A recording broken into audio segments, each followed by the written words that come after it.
Hey everybody, welcome back. This is the real Big Jeff, and we got a few things to talk about between the Redskins and the Cowboys game.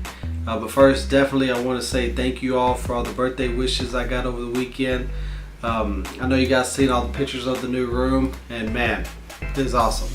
So, but thank you. I spent a lot of time trying to reply back to everybody that sent me the happy birthday, and that definitely took a long time. So that shows all the support that you guys give me. I appreciate all the support you guys have been giving me on my YouTube channel and watching all my videos and things like that. So I definitely appreciate it. That's first. Now to the game, man. It was definitely a tough loss for us. You know, I could have much easier had taken a loss from even the Cardinals next week. The Colts later on down the road, the Seahawks a couple weeks ago. You know, I could have much easier took that one, but to the Redskins at home, that one's tough. And another reason why it's tough to swallow is because of all the things that happened in this game. You know, this was a 2-5 team, and then here we are 6-1. You know, and For one, the big news is Romo got injured, and you know he is key to this team's success. So him going down definitely was not a good sign. The only good that came of it is you know, the post game he looked good when he did come back. I know they gave him the what's it called, the painkiller shot. You know. But he did muster it out, and he looked good. You know, when he injured it last year, he did finish the game, but you could definitely tell something was wrong. This time he was moved around. He even took that one shot that he fumbled down there at the 4 or 5 yard line, whatever it was. And so the good news is that he does look okay. I'm sure he's in pain, definitely. But as he described it, it was just a little back contusion, and he described it as, you know, even if he didn't have the surgery, that a knee to the back like that would have still been a big stinger for him. So that's good news, definitely, for him, and he expects to be back next week. We definitely need him back next week. One person I do want to give props to is Brandon Weeden for stepping in and going 4 for 6, 69 yards and a touchdown. And that was huge. That got us back in the ball game, kept us in the ball game. And to be quite honest with you, looking back now, I would have had much rather Brandon Weeden stayed in for a few reasons. One, like I say, it's a meaningless game in a way because it's just the 2-5 Redskins who had nothing to lose at this point. You know, I mean, they're not going to come back and win out and win the division and stuff like that. So I mean, I would have much rather had kept Weeden in, especially the way he was throwing. You know, I know it was only a drive or so, but you know, he looked decent, and he looked like he could have finished the game and probably at least, you know, got us into the red zone there or got us into field goal range there at the end. Maybe we could have got the field goal or whatever and won in regulation. But anyway, they decided to go with Romo, which is risky. For one, he was hurt, definitely. Weeden was playing good, so that's a questionable call. But you know, I'm just glad that I'm not the one that has to make that call. And definitely, I know Jerry Jones was down there, and I know that he definitely probably, you know, was the one that told Jason Garrett to put him in. So that you know, definitely, like I say, give props to him. The next thing, man, DeMarco Murray. This guy, he hasn't fumbled in weeks, but man, this guy is pissing me off. You know what I'm saying? The reason why he's pissing me off, and even I just read that even Emmitt Smith sent him a tweet or whatever saying, man, you know when to go down, know when the play's over. You're sitting there on a huge gain down to the 10-yard line. You get hit, you're right there, you can even just go out of bounds. You know, for one, save getting hit. You know, save your body from taking shots like that. So go out of bounds, you know. And if not, then go down. There was 5 Redskins right there.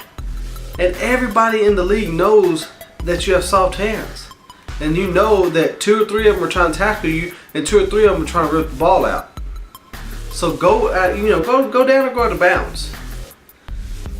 You know what I'm saying? So it's like, man, that is really getting to me, and I'm getting tired of it. I know a lot of fans are too. You know, and in the past games, except for the week 1, the team has been able to come back and still get the wins despite fumbles, turnovers, whatever. But this time it definitely bit them in the butt, because that was at least 3 points with Dan Bailey back there. All the momentum going and things like that. Romo's still in the game at that point in time. It could easily have been 7 points, and that would have been a difference in the game. You see what I'm saying? So I mean, that definitely got to me. Joseph Randle jumps in, and then he fumbles. So it's like, and then that was way down at the 20-yard line. So it's like, man, fumbling the ball. That's one thing that's getting me, and especially for DeMarco Murray, who's had the known issues this year. It's like, man, every single time, hold on to that dang ball. You know what I'm saying? Because after he fumbles, he comes back, has a monstrous game, does not fumble again. You could see him gripping the ball both hands every play. It's like, dude, do that on the first play to the last play, not after you fumble. You see what I'm saying? So hopefully, man, hopefully that tweet from Emmitt Smith will definitely get his attention, and hopefully he could change up his style, because I do like the hard-hitting style. But I mean, there is a point where you got to know, man, go out of bounds, especially when we definitely need you for the rest of the year. You know what I'm saying? So go down. That's it. Go out of bounds, go down, save your body, save getting hit, and move on to the next play. You know what I'm saying? Another negative of the game was that DeMarco Murray was the leading receiver. Okay, he had 4 receptions for 80 yards. The next best was Jason Witten for 70 and Terrence Williams for 69. And them garbage cornerbacks of the Redskins held Dez Bryant to 30 yards. You know what I'm saying? One of the best wide receivers in the league. They held him to 30 yards. The Washington Redskins defense was definitely blitzing a lot, and I thought that could have opened up some screen passes. That could have opened up Cole Beasley. He only got 1 catch for 11 yards. They could have definitely utilized him a little bit more. And then there in overtime, man, when we had the ball, they give it to DeMarco Murray on the first play after the Redskins already kicked the field goal. They give it to DeMarco Murray. He runs 8 yards. And then it's 2nd and 2. They pass, and pass. And then the game's over. And I'm like, dude, run the dang ball. You know what I'm saying? This is for the win. Run the ball. Especially if let's say you pass on 2nd. Run it on 3rd. At least get the first down. And then keep going. You had 9 minutes left in the game. 2 timeouts. You know what I'm saying? So that kind of scares me, because that overtime possession that they had reminds me of the old Cowboys. Reminds me of the Cowboys who got away from the run and started passing. And that's what scares me. And on top of Murray running, what is like 6-7 yards a carry, Romo was hurt. Your receivers haven't done anything the whole game. The old line is getting confused on all these zone blitzes and all this and that. Run the ball, man. You know what I'm saying?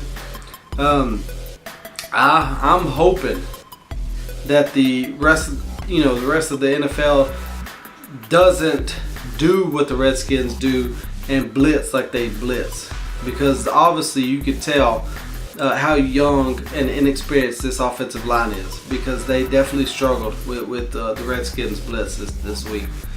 And So I'm hoping that, you know, the rest of the NFL don't adopt that and try to start using some of them blitzes on us, and then, you know, we could be definitely having a long season. I know my prediction was definitely 15-1, and I'm not gonna lie, they could have done it. And I still, to this point, with Romo being healthy, I still think that they could go now 14-2. Next week they definitely got a hard game against Arizona, but I do think it is winnable. And then of course Jacksonville after that, and then the bye week, and then Romo can get a little bit of rest, you know what I'm saying, and start coming back, you know, and start the rest of the year.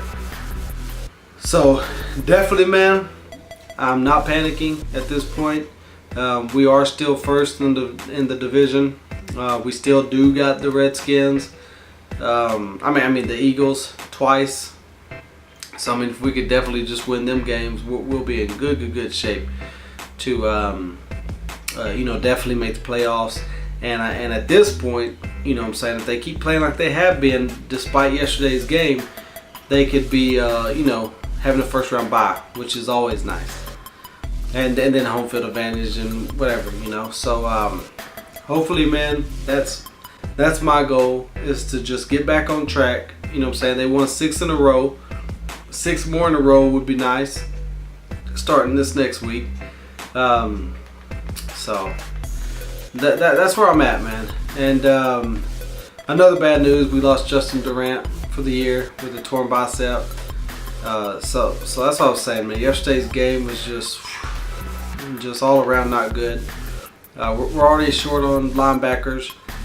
Good news is we get DeMarcus Lawrence this next week, ready to play. So hopefully, man, we haven't been able to get to the quarterback and get some sacks. So hopefully with him out there, we could definitely start getting some sacks, some quarterback pressures. You know, relieve the cornerbacks and linebacker duty on coverage and things like that. So hopefully, man, we can get that rolling. One more thing, man, I did want to know before I leave, is that when Romo went down, there's a picture, if I can find it, I'll put it up. But when Romo went down after taking the shot to the knee, Jason Hatcher, the former Cowboy last year, now plays on the Redskins, was standing there, you know, checking on Romo, basically, and making sure he was okay. And you know, I never was a Hatcher fan, and especially when he went to the Redskins, I definitely wasn't a Hatcher fan. But man, I definitely give him props for that, because you know, that's real good sportsmanship. You know what I'm saying?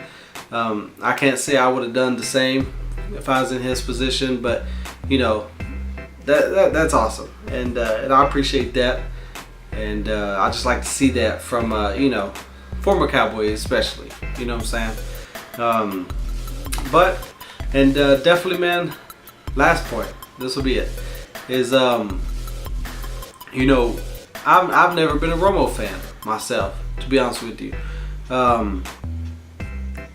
This year, he's definitely got me to see the value that he brings to this team, and it makes me look back on all the years that he's had garbage offensive linemen. Okay, and you know, no real run attack. You know, I mean, he had T.O. there for a while, which was like the best few seasons of his career. But other than that, you know, no big time receivers. So definitely, man, he's showing his worth. He's showing he was worth that money, and he is one tough son of a gun.